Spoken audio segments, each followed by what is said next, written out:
Bersua kembali dalam Lensa IPT, masih lagi dalam topik yang sama, kurikulum berfokus pada masa hadapan. Kita masih lagi bersama dengan Dr. Rozita dan juga Kaisah.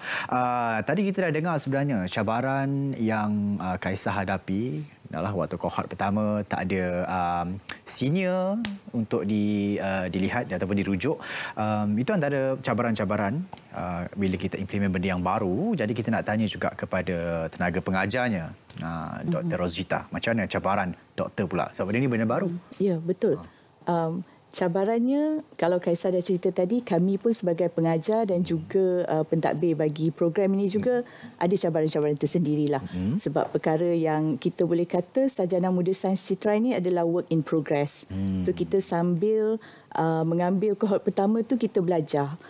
Jadi dari segi itu, pelaksanaan lah saya akan kata operasinya, sebab bila pelajar mengambil Sarjana Muda Sains Citra, mereka akan pergi ke fakulti-fakulti lain untuk mengambil kursus-kursus mereka. Dan kita dah terbiasa dengan kurikulum yang biasa, kita ada boundaries faculty. Orang engineering tak masuk Fakulti Pengajian Islam. Pengajian Islam tak pergi ke sains misalnya. Tetapi dalam Sarjana Muda Sains Citra, kita boleh criss-cross, boleh masuk transboundary. So itu yang menyebabkan mungkin cabaran juga dari segi operasi. Mungkin juga menyebabkan cinta berputik. Mungkin. Doktor, ada dua bidang ya. Doktor, mungkin itu antara cabaran kan kali untuk kecitraan ni. Macam mana ciri-ciri pelajar yang boleh berjaya dengan kaedah dan pendekatan sains Sarjana Muda Sains Citra ini sendiri? Okey. Kalau dari segi ciri pelajar, mungkin Kaisar contoh terbaik jugalah untuk kita kan. Cirinya adalah tepuk tangan dulu. Kena puji kan. Okey, cirinya adalah pelajar mesti bersifat terbuka, dia mesti terbuka untuk belajar perkara baru dan juga perlu ada apa yang dia nak capai. Kalau jenis pelajar yang dia masuk citra, dia tak tahu nak buat apa, masih nak tercari-cari, tiba-tiba dah selesai 4 tahun kan dan tak buat apa-apa. Jadi mesti dia ada fokus. Dia kena ada fokus dan tahu kat mana nak cari, dan soft skills mesti bagus. Itu yang penting, soft skill tadi. Kita ada sebut juga beberapa kali. Tadi kita cakap cross fakulti tadi. Mungkin ada cinta berputik. Kita nak tanya Kaisah sebenarnya, ada ke? Mana ke mana? Cinta berputik. Nak tanya apa antara mungkin bila dalam Sains Citra ini kan mungkin ada kesusahan, cabaran. Tapi saya boleh katakan mungkin ada kenangan manis juga yang Kaisah boleh ceritakan.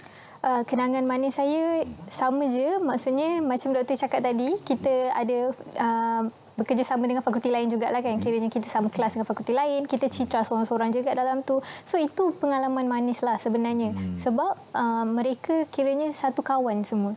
Tapi kita kira orang luar datang masuk ke kelas dan kira kita fakulti mereka juga. Sebab kita kawan dengan mereka kan. So yang manisnya kita kenal satu UKM. Kita kat fakulti A, kita kat fakulti B, dan kita kat fakulti C. And saya punya pengalaman manis yang lain adalah apabila saya dapat buat mobility. Mobility. Saya tunggu saat itu sampai. Mobility, mobility di UiTM. Memandangkan di UKM kita tak ada program kursus pengurusan acara. Jadi saya dibenarkan untuk ambil pengurusan acara di luar. Jadi saya pergi ke UiTM. Boleh kan? Dia boleh ke... Boleh. Itu kaedah, itu macam mana kaedahnya tu? Itu yang kita kata ciri masa depan ni kan, kita boleh cross keluar daripada universiti kita. Saya ingatkan keluar daripada fakulti, keluar daripada universiti boleh juga. Universiti pun boleh, dan kita ada mekanisme yang kita kata penyerapan kredit. So Kaisar pergi 1 semester kan Kaisar? Betul, 1 semester. Ambil semua kursus di UiTM dan bawa balik, grade itu masuk dalam transkrip dia. Silibusnya macam mana doktor? Macam mana dikaji ke? Macam mana? Kita akan ada perbincangan pakar bidang kita panggil. Kita ada series of mesyuarat lah untuk menentukan yang mana boleh dipadankan dengan mana dan pelajar pergi ke sama ada dalam UKM ataupun keluar UKM. Itu sebenarnya perjalanan 1 semester ataupun 1 kelas untuk kes-kes yang macam Kaisar? dia sebenarnya individualized lah kalau kita kata sarjana muda Sains Citra ni dia bersifat individu. Jadi walaupun kita ada masa batch Kaisar kita ada 87 orang pelajar, waktu itu walaupun 87 tu 87 tu dia tidak semua ambil benda yang sama. Masing-masing lain. Ikut dia punya minat. So itu cabaran juga nak menguruskannya. Ya betul, nak menguruskannya bukan mudah lah.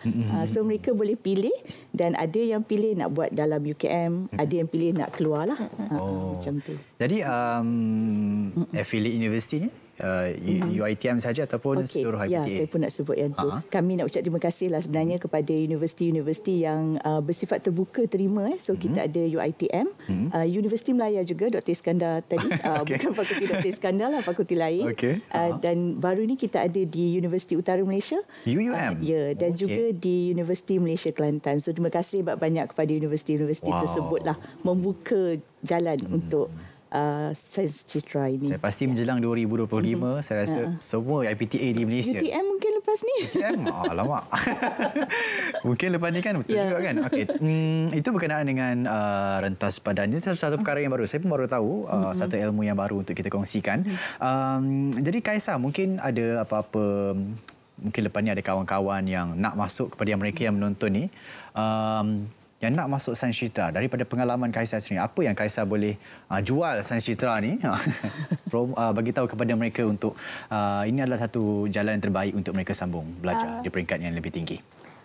Betul, ini adalah satu jalan yang terbaiklah. Kita boleh pilih melalui apa yang kita minat.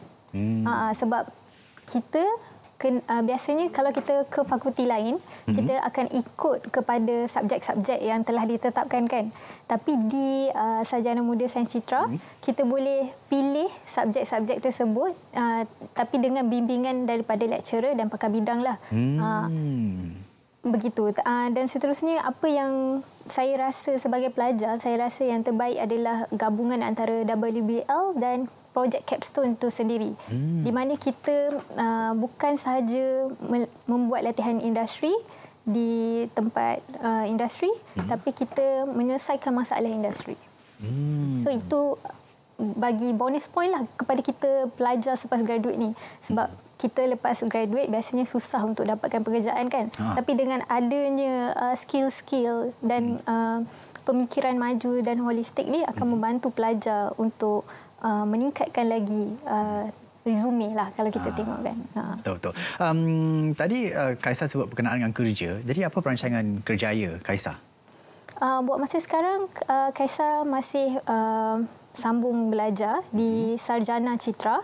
Sarjana Citra merupakan baru jugalah, kiranya Kaisar kohort pertama juga. Kiranya Kaisar pun batch yang pertama. Jadi lepas sarjana mungkin Kaisar akan sambung ke peringkat PhD pula dan mungkin akan cenderung ke bidang keusahawanan sosial. Mungkin Kaisar akan membuat dasar-dasar keusahawanan sosial. Okey, minat jadi lecturer? Minat macam ragu-ragu tu. Minat hesitation di situ. Doktor, mungkin ini satu benda yang baru, jadi mungkin tapaknya di UKM mungkin sudah kuat, tapi yang lain yang di luar sana mungkin tidak lagi mengenali Sains Citra dan juga banyak lagi perkara-perkara yang kita boleh tahu. Jadi apa antara harapan Dr. Rozita berkenaan dengan sarjana muda Sains Citra dan juga pelajar serta graduannya? Okey, kalau dari segi harapan, saya rasa sebab seperti yang kita sebut tadi, Sarjana Muda Sains Citra ni work in progress dan juga kita adalah berfokus masa depan kan. Jadi kerangka kita bekerja adalah masa kini. Jadi ada banyak perkara-perkara yang mungkin menjadi halangan lah, birokrasi misalnya untuk dari segi operational tu. So harapan saya adalah pada masa akan datang lebih ramai lagi lah pihak yang akan bekerjasama dan memudahkan dari segi operasi yang trans university, trans faculty itu. Dan juga saya lupa nak sebut kerjasama dengan industri. Kita juga mendapat kerjasama yang baik dari industri. Misalnya Kaisar itu di My Harapan. Okay. Dan sekarang pun kita ada pelajar yang sedang buat work-based learning selama setahun di AirAsia. Dan kita ada beberapa orang di Maybank dan banyak lagi lah. So kerjasama dengan industri itu adalah satu ciri penting lah dalam Sarjana Muda Sains Citra yang saya kira sesuatu yang saya harap akan berkembang dengan lebih baik pada masa akan datang. Baik, kita mengucapkan terima kasih kepada Dr. Rozita Ibrahim, Ketua Program Sarjana Muja Sains Citra, dan juga Nur Kaisar Zainal Plaza, Pelajar Sarjana Citra, penerima Anugerah Usahawan Pelajar 2022 dan juga alumni Sains Citra kerana sudi bersama dengan kita hari ini bercakap berkenaan dengan kurikulum berfokus masa hadapan Sains Citra, satu perkara yang baru. Jadi kalau pada anda yang ingin mengetahui lebih lanjut berkenaan dengan Sains Citra, boleh pergi ke laman web, jangan pergi ke IG Kaisar, tapi pergi ke laman web Sains Citra sendiri, ya, Sains Citra UKM. Mungkin ada banyak input ataupun perkara yang anda boleh tanyakan kepada mereka yang berpatutan di sana. Dan terima kasih kerana menonton Lensa IPT sepanjang 1 jam ini, daripada jam 9 sampai jam 10 setiap hari Jumaat. Anda boleh tonton kami di TV1, tonton kami juga di saluran berita RTM, dan jangan lupa kepada anda yang terlepas siaran hari ini, anda boleh tonton di Facebook kami Lensa IPT, ataupun tonton setiap hari Khamis jam 3.05 petang di saluran berita RTM. Ingat, hujung minggu ini luangkan sebaik mungkin dalam pada masa yang sama, jaga kesihatan, jaga keselamatan anda. Kalau boleh elakkan dulu aktiviti-aktiviti air, sungai, laut kerana cuaca tidak menentu, ataupun jika anda mahu juga rancang perjalanan anda dengan selamat kerana cuaca tidak begitu sihat sekarang ini, jadi banjir apatah lagi. Kepada anda, selamat berhujung minggu. Saya Syahrul Islam. Assalamualaikum. Kita berjumpa lagi. Siapa aku yang sebenarnya mereka tak